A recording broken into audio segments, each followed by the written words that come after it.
Hi there, this is Jennifer Terri and welcome to my channel. I make Philippine travel updates. In this video, we'll start with the flights lang naman. NAIA International Airport International arrivals for August 18, guys. For Terminal 1, they cater for foreign airlines. Here, we have China Eastern, Japan Airlines, Hong Kong, Starlux Airlines. So a lot of routes, guys. But what's impressive is Philippine Airlines. See, they have so many flights. Today they had 1, 2, 3, 4, 5, 6, 7, 8, 9. They had 9 international arrivals. And before, when the travel cap would still be 2,000, parang mga 4 or 5 international arrivals lang. But it has doubled since then. I have a feeling that international travel cap is already increased, but they're just not telling us. Or they're not following the 2,000 travel cap anymore because there are a lot of flights naman with Philippine Airlines. Sabi pa ng friend ko na immigration officer, they're very busy daw. With Terminal 3, foreign airlines. And it's impressive, guys. Look at Singapore Airlines. They have Singapore to Manila daily flights 3 times. Wow.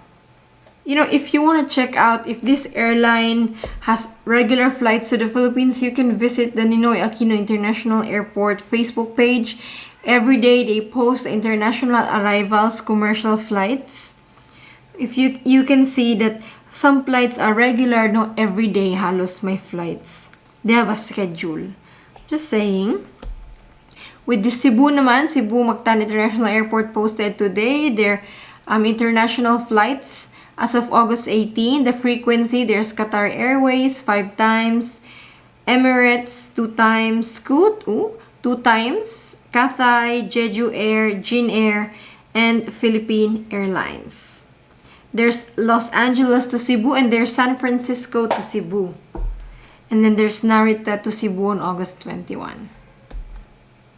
They also have domestic flights. So regardless, guys, even if you land in Clark, Cebu, Lawag, Davao, don't worry. There are domestic flights, daily flights to Manila and other areas. So don't worry, you'll not be stranded. When I was looking for flights, guys, I was open to any airport in the Philippines. I checked Manila, Clark, Cebu. It just so happened that I found the cheapest flight with Scoot Airlines landing in Cebu. But as for me, guys, kahit saan po kayo magland, basta makauwi kayo, yun yung mahalaga. Don't worry about, I'm a Manila resident, but I found a cheap flight or reliable flight landing in Clark. That's okay. There are flights Clark to Manila daily. So do not worry. Even if, let's say, Cebu is on ECQ, MECQ, there are flights you are allowed. So don't worry so much. But of course, I understand Manila talaga is the most preferred because it's the premier gateway and it has the most domestic flights. But for OFWs then, don't worry po. OWA will take care of you until you go home to your final destination. I'm just saying, guys, when you're looking for flights, be flexible. You can be flexible.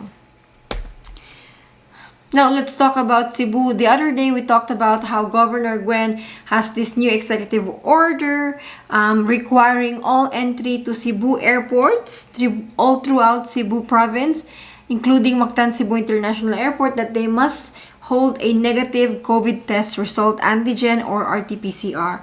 Well, the thing, guys, I think there's been confusion on this. And I was also confused too. Because it seems like this requirement does not apply to international arrivals. You guys, Philippine Airlines had their Cebu arrival requirement advisory today and they never mentioned about international, only domestic. And Mactan Cebu Airport posted the arrival guide today and nada. They didn't mention about a negative COVID test result.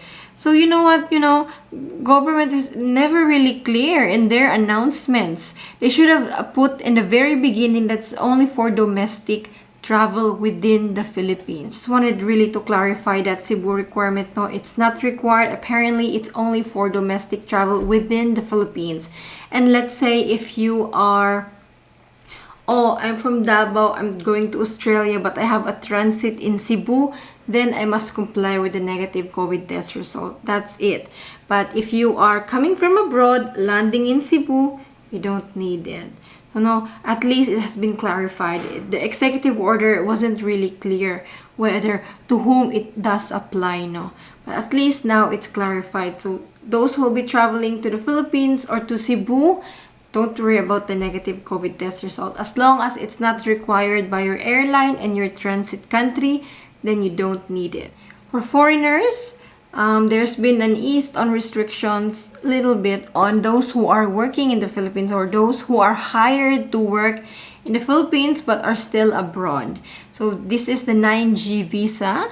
For foreigners who want to work, who are hired to work here in the Philippines, as of now, only 9A visa is the only visa that's being issued outside the Philippines. But good news, the Bureau of Immigration announced that foreigners currently employed who are hired to work in the Philippines by employers based here will soon be allowed to pre-apply their work visas before entering the country. So that is a big relief for them because before this, they had to apply for 9A visa, DFA exemption. It's a very long process. You know that, guys. But with this, Bureau of Immigration will issue your visas even if you're outside the country. So it's easy. But the company should apply for the 9A working visa on behalf of these foreigners or expatriates.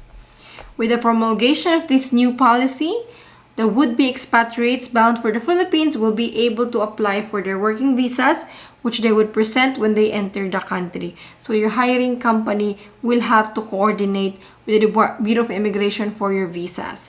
And once it is approved, it will be forwarded to the DFA, then to the Philippine Embassy abroad in whatever country you are in. It will be issued to you, and then within 90 days, you have to travel to the Philippines. There is a very detailed guidelines on this. You may visit the Facebook page of the Bureau of Immigration to read it. As of now, guys, despite the increase in cases in the Philippines, there is no sign that the Philippines will change its quarantine rules or entry restrictions. So for those who will be traveling soon, you don't have to worry. For those naman who are waiting for the Philippines to shorten the quarantine or remove the quarantine upon arrival, you're gonna have to wait a little longer because Delta is hitting us and our vaccination is still really not enough, not at that level where we can remove quarantine. So just wait if your travel is really not necessary. Traveling to the Philippines during this pandemic, even if you're so prepared, meron pa rin mga inconvenience na di mo ma-expect. So that's an update for today's, guys. It's very short. Thank you so much for watching, and don't forget to like this video. Stay safe and God bless. Bye!